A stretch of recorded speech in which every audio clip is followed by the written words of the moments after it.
சர்வதேச மகளிர் தினம் இன்று உலகம் முழுவதும் கொண்டாடப்பட்டு வருகிறது.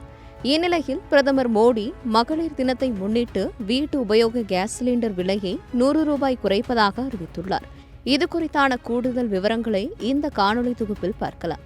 இந்தியா முழுவதும் ஏழை மக்களுக்கு இலவச சமையல் எரிவாயு இணைப்பு வழங்கும் பிரதமரின் உஜ்வாலா யோஜனா திட்டத்தை பிரதமர் மோடி கடந்த 2016 மே 1 தொடங்கி வைத்தார். இந்த திட்டத்தின் கீழ் சிலிண்டர் பெறுவதற்கான வைப்புத் தொகை உட்பட ₹1500 மத்திய அரசு வழங்கி வருவதாக தெரிவிக்கப்பட்டிருக்கிறது. இந்த திட்டத்தின் பயனாளிகளுக்கு கேஸ் அடுப்பும் முதலாவது சிலிண்டரும் இலவசமாக வழங்கப்படும். இந்த நிலையில் இன்று மகளிர் தினத்தை முன்னிட்டு பிரதமர் மோடி தமது எக்ஸ் பக்கத்தில் வீட்டு உபயோக சமையல் எரிவாயு சிலிண்டர் விலையை ₹100 குறைக்க மத்திய அரசு முடிவு செய்துள்ளது. இதன் மூலம் பல லட்சக்கணக்கான பெண்களின் நிதிச்சுமை குறையும் என தெரிவித்துள்ளார்.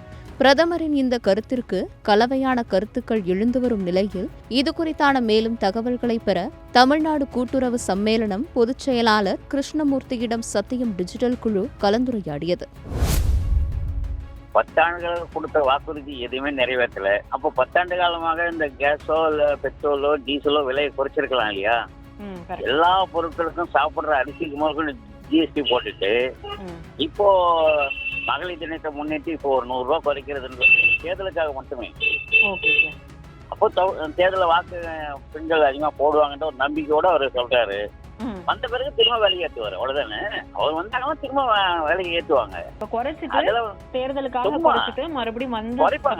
திரும்ப அடுத்த தேர்தலுக்கு பட்ஜெட்ல இன்க்ரீஸ் பண்ணுவாங்க, அவ்வளவுதான்.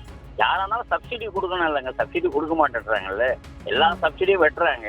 ஆனா தேர்தலுக்காக மட்டுமே இந்த ஆசை காட்டுகிறாருன்னு தான் நான் என்னுடைய கருத்து.